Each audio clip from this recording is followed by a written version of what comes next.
Hello दोस्तों, श्रापित कहानियों की दुनिया में एक बार फिर आप सभी का स्वागत है। अगर आपको भी भूत, प्रेत, जिन्नात और डरावनी कहानियाँ सुनने का शौक़ है तो आज ही मेरे चैनल को सब्सक्राइब कीजिए ताकि मेरी लेटेस्ट और अपडेटेड वीडियो आप तक जल्द से जल्द पहुंच जाए। मेरी कहानियाँ लोग सुन तो रहे हैं लेकिन उन्हें लाइक नहीं कर रहे हैं। आप सभी से रिक्वेस्ट है कि वीडियो को लाइक और चैनल को सब्सक्राइब ज़रूर कीजिए। आपके एक छोटी सी मदद से मुझे हौसला मिलता है और मैं ऐसी और कहानियाँ आप तक लेकर आती हूँ। तो चलिए शुरू करते हैं आज की कहानी। मेरा नाम मोहित है और मैं दिल्ली का रहने वाला हूँ। मुझे हाइकिंग करना, जंगलों में घूमना, इन सब का बहुत शौक़ है और बचपन से ही मैं बहुत जंगलों में घूमा हूँ। कई बार फैमिली के साथ, दोस्तों के साथ, रिश्तेदारों के साथ मैं हाइकिंग पे गया हूँ। लेकिन जैसे मेरी कॉलेज ख़त्म हुई थी मैं सोचा कि इस बार मैं अकेले ही हाइकिंग पे कहीं दूर जाऊंगा। शायद मेरा बचपना ही कह लो, लेकिन उस टाइम मुझे अकेले ट्रैवल या अकेले हाइकिंग करने का इतना तजुर्बा तो नहीं था, लेकिन एक शौक़ चढ़ा था कि नहीं, इस बार मैं अकेले ही हाइकिंग पे जाऊंगा। मैंने अपने घर पर भी कह दिया था कि इस बार हाइकिंग पे मैं अकेले ही जाऊंगा और मैंने उन्हें जगह भी बता दी थी। वो थे उत्तराखंड। उत्तराखंड के जंगल जितने खूबसूरत हैं उतने डरावने भी हैं। ना जाने वहाँ पर ऐसा इतना अंधेरा क्यों है कि जब भी सूरज निकलता है तो वहाँ की रोशनी वहाँ के जंगल की धरती तक भी नहीं पहुँच पाती है। खैर, कोई बात नहीं, मैंने वहाँ फिर भी जाने का फ़ैसला किया था। जब मैं वहाँ पहुँचा तो शाम के 6-7 बजे बज चुकी थी। वहाँ के जो गार्डियन थे उन्होंने मुझे साफ मना कर दिया था कि नहीं, आप इस वक्त वहाँ ना जाएं क्योंकि जंगल में बहुत अंधेरा है और ना ही अभी कोई टूरिस्ट वहाँ पर होगा। लेकिन मैंने उन्हें कहा कि सर, मैं ऑलरेडी बहुत बार हाइकिंग कर चुका हूँ, आप मुझे जाने दीजिए।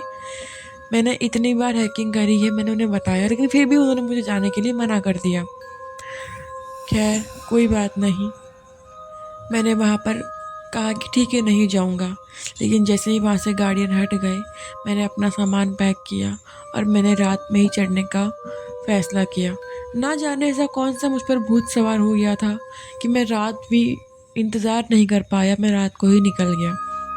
जब मैंने चढ़ाई शुरू करी तब तो हल्का बहुत चाँद की रोशनी ज़मीन तक पहुँच रही थी, लेकिन जैसे जैसे मैं जंगल के अंदर गया, जंगल और गहरा काला होता गया। शायद वहाँ पर आसपास के पेड़ भी नहीं दिख रहे हों, इतना ज़्यादा अंधेरा था। लेकिन फिर भी मैं धीरे धीरे आगे बढ़ता जा रहा था। मैं थोड़ा थक गया, इसीलिए वहीं पर बनी चट्टान पर बैठ गया था। चट्टान पर बैठे बैठे मैंने देखा कि एक दूर मुझे सफ़ेद सी एक आकृति बनी नज़र आ रही है। मुझे समझ नहीं आया कि इतने घने अंधेरे में वह सफ़ेद सी चीज़ क्या है जो इतना चमकदार है, लेकिन मुझे समझ में नहीं आया। मैं वहाँ गया और मैंने देखा कि वह सफ़ेद चीज़ कोई आकृति या फिर सिर्फ एक दृश्य नहीं है। वहाँ एक सफ़ेद सीढ़ियाँ बनी हुई हैं जो कि जंगल में बनी हुई हैं और वो इतनी ज़्यादा चमक रही है कि उसके आसपास रोशनी निकल रही है, जैसे कि वहाँ पर बिल्कुल कोई टॉर्च या बल्ब जल रहा हो। इतनी तेज़ उन सीढ़ियों से रोशनी निकल रही थी।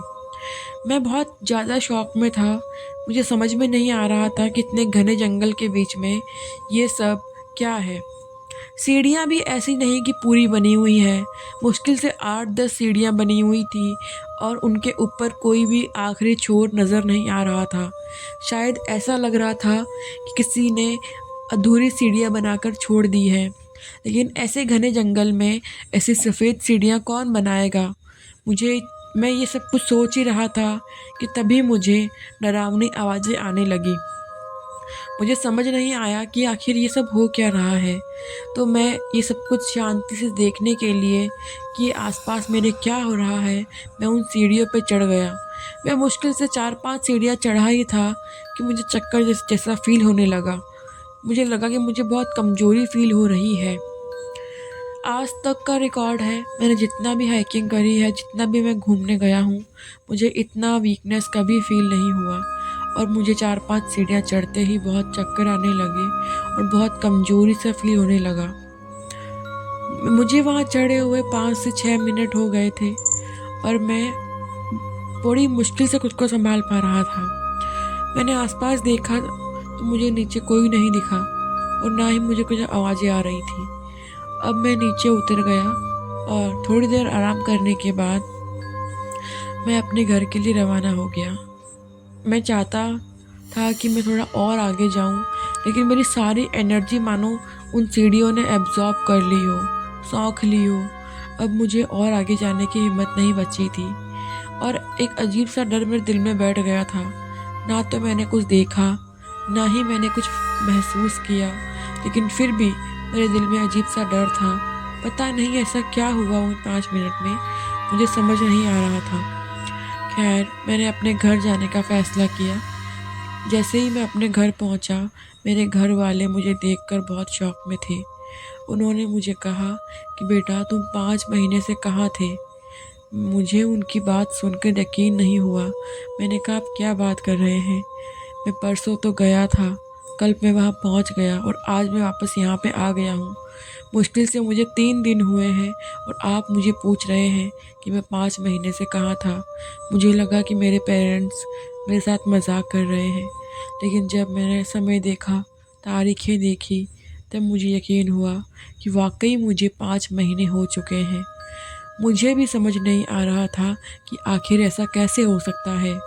मेरे जो 5 मिनट में सीढ़ियों पर रुका, वो 5 महीने कैसे हो गए। आज तक मैं उस रहस्य का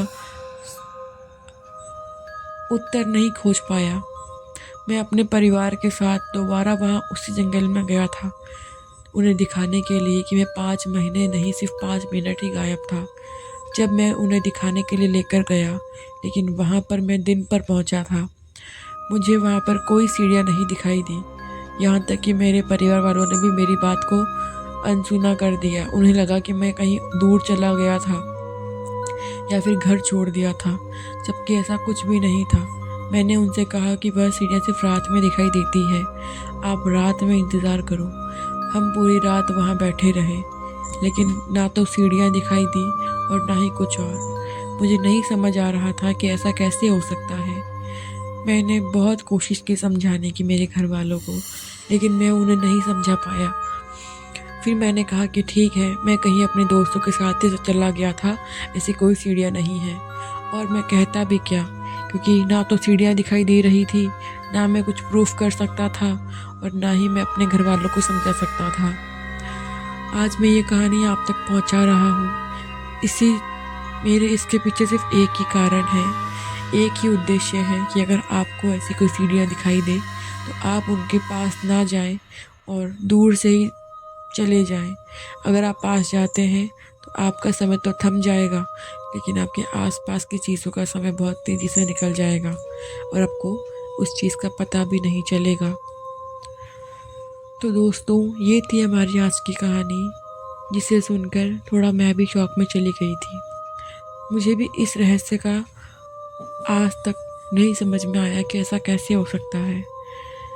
आप मेरी इस कहानी को लाइक ज़रूर कीजिएगा। अगर आपको मेरी कहानियाँ पसंद आती है तो चैनल को सब्सक्राइब ज़रूर कीजिएगा। आपकी छोटी सी हेल्प से मुझे बहुत ज़्यादा मदद मिलती है। तो चलिए, आज की कहानी यहीं ख़त्म होती है। हम मिलते हैं अपनी दूसरी कहानी के साथ अगले हफ्ते। धन्यवाद।